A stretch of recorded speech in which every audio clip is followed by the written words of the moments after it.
Hello, this is Maricar from Paper Goodness, and today I'm going to show you some of the tools or pages I use for project-based planning. If you've been visiting my blog, you will see there the most recent blog post, well, the most recent as of today, where I talk about project-based versus schedule-based planning. And I touch on what a project is versus a task. At least for me, a project needs more thinking time than a task. And I also talk about the benefits of project-based planning in that blog post. So if you want to head over there to read that, I will post a link in the description. But for this video, I will show you some of the pages that I use for project-based planning. Now, project-based planning for me has, when I do it, I use 2 to 3 different printables, do-it-yourself printables, and I will make these pages available on the blog in the near future. So if you want to go visit the blog and sign up for my newsletter or updates on the blog, then you will get those announcements as I post them. But today I'm going to show you those pages. So the first page is what I call the project master plan. I need a way to quickly see how many projects I want to be tackling in the next month or 6 months or even longer. And so this is what I use. It's called Project Master Plan, and this is what it looks like. So this is a blank master plan, and as you can see, it's pretty much just a list of projects here, but it has these columns, and these are allotted time or hours that I am estimating the project will take. So I will list project 1 here, how many hours I'm expecting that project to take.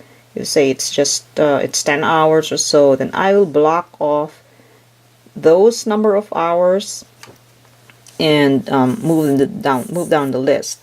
Now, if a big project involves several smaller projects and tasks, then I will list those directly under that big project and estimate how many hours those steps will take. So what that looks like is here. And so these are some of my home and personal projects I want to do. I have one that's just an hour or so, 2 hours, and others that are more involved. So for this one, these are all my sewing projects I'd like to do eventually. So I listed them down here. This is the big project, and for each task or small project under that, I estimate the number of hours, and then I add all of these up, and that gives me an estimated time to complete the entire set. So as you can see, this one, if I do all my sewing projects, it takes me about 29 hours. And so that gives me a good idea of what I can do over the next month, 6 months, And so if I just have 1 hour or so to sew, then I can pick one of these, maybe finish that off because it just takes 1 hour, and I can cross that out, or I can tackle one of these other projects. As I work on that project, if I spend an hour or 2 already, then I will shade this in, and I can see it's essentially a visual for me to see how much progress I'm making on that project. So let's say I spent 2 hours sewing shorts for my kids. I will shade that in, and that lets me see, hey, I'm making progress on that, and I'm almost done, or I have so much, so many hours left to do it. So it just gives me a good visual of that. Now once, and this listing all the projects like this, if I think of something, that I need to do, I can just list it here and figure out how many hours. It doesn't have to be exact, like number of hours, because those things change. You could easily add a couple of hours here or 10 or what, you could add those. Or if you find that a particular project takes less time than you originally thought, then that's fine too. You could just indicate, hey, I'm done after 2 hours, and that's fine. Okay, now that's for my overview. That's the project master plan. Now for my monthly and weekly project planning, I use what I call the project plotter. I showed you that in my blog post, so I will talk about this again today. Now for the project plotter, I do this monthly and weekly. And this is what the monthly project plotter looks like. Now what I do is I take that project master plan when I do my monthly planning, and I think about what I need to do or what I'd like to do for that month out of those projects. So let's say I want to sew those shorts, spend a couple of hours or 4 hours on that this month, then I will block those hours off. So the project plotter for the month is divided into the weeks. So I have figured out this is for November 3 to November 9, and this is the column for that.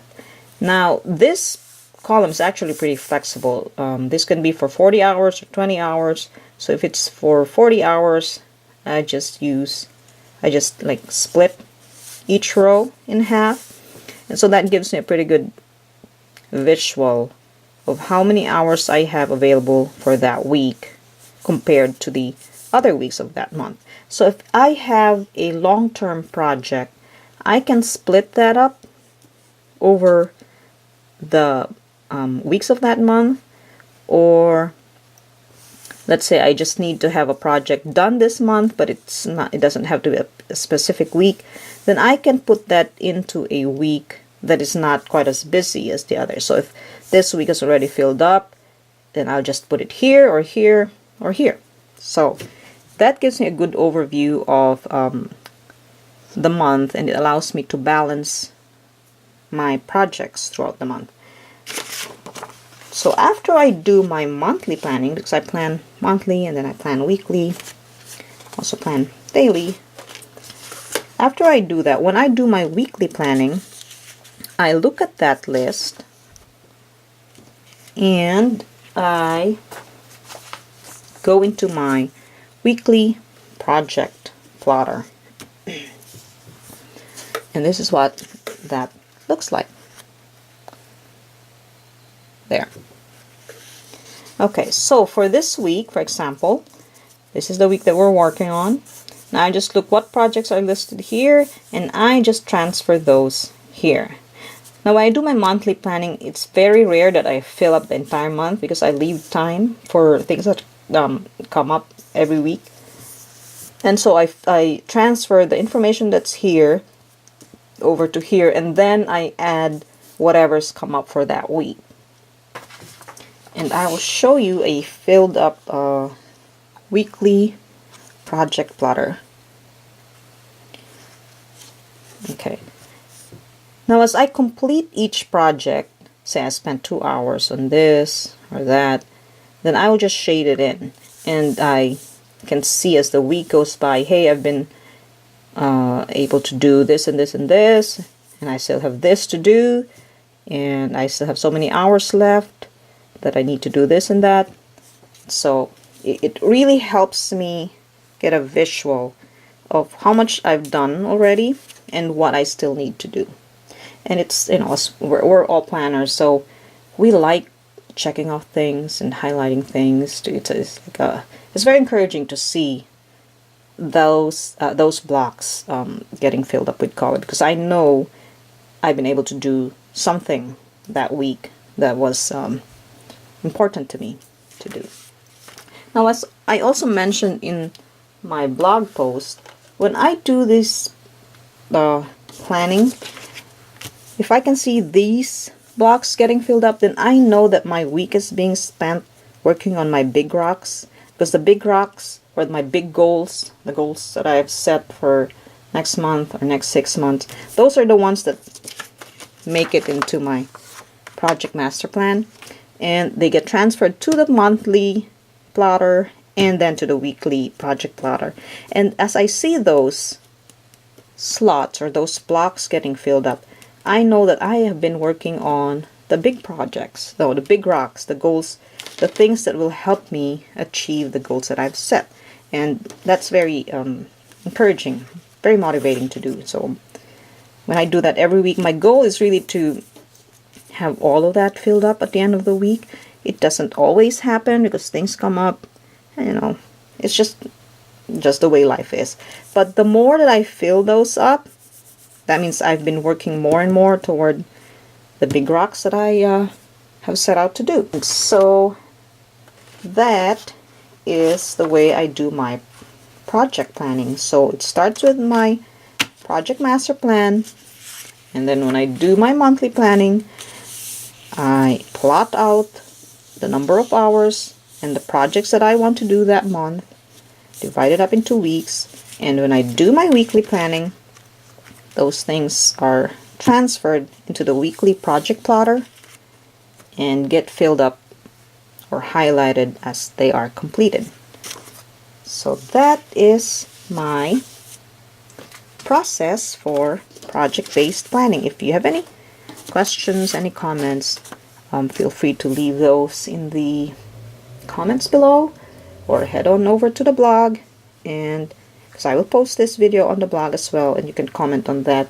And I invite you again to subscribe for updates to my blog, because I will post these pages for download in the near future. So you don't want to miss that. You can just subscribe. Thank you. I hope you enjoyed that.